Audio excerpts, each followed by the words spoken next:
ang computer na mas matanda sa modernong teknolohiya.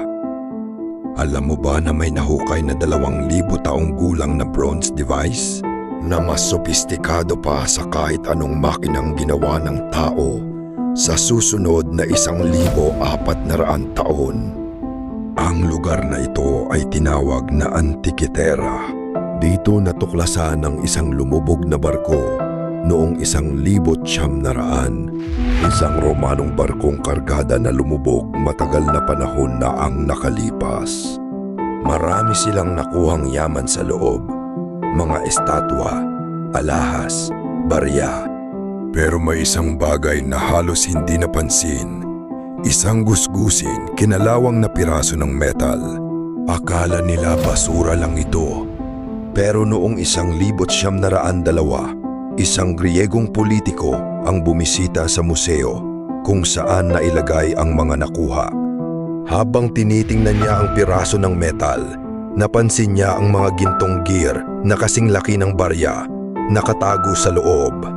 At doon nalaman ng lahat, hindi ito ordinaryong basura.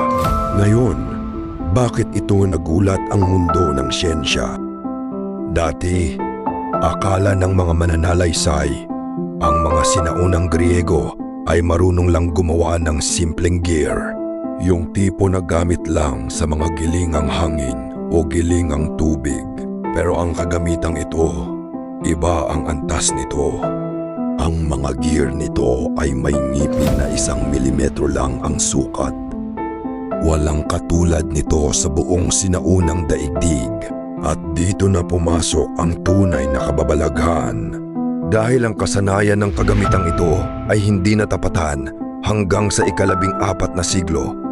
Mga 1,400 taon ang lumipas bago muling magkaroon ng katumbas na kasanayan ang sangkatauhan. Parang biglang lumitaw ang isang smartphone sa gitna ng panahon ng bato.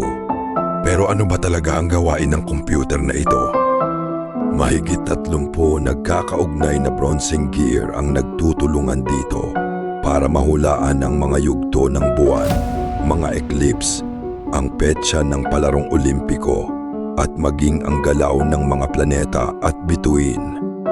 Isipin mo, hawak mo lang ito sa kamay, iikutin mo gamit ang isang hawakan at makikita mo na kung saan eksaktong nandoon ang araw, buwan, at mga planeta. Walang teleskopyo, walang kuryente. 2,000 taon na ang nakalipas. Pero heto ang pinakakakaiba. Hanggang ngayon, walang sigurado kung sino talaga ang gumawa nito. May mga teorya. Isa sa mga pangalan na laging lumalabas ay si Posidonius na may pagawaan sa Rhodes. At ayon sa isinulat ni Cicero, gumawa rin ng kahawig na bronseng kagamitan si Archimedes mismo, ilang siglo bago pa nito. Si Archimedes, ang taong kilala bilang isa sa pinakadakilang isip sa kasaysayan ng tao. Posibleng ang teknolohiyang ito ay nagmula sa kanyang paaralan. Pero wala pang sigurado, walang manual, walang nakasulat na pangalan ng gumawa. Tahimik lang itong nakahimlay sa ilalim ng dagat sa loob ng 2,000 taon. Inihintay lang na matuklasan. Kaya sa susunod na may magsabi sa iyo ng primitibo ang mga sinaunang sibilisasyon, alalahanin mo itong piraso ng tanso na nagmistulang nakahigit sa teknolohiya ng tao sa loob ng mahigit 1 milenyo. Ano sa tingin mo? Totoo bang si Archimedes ang gumawa nito?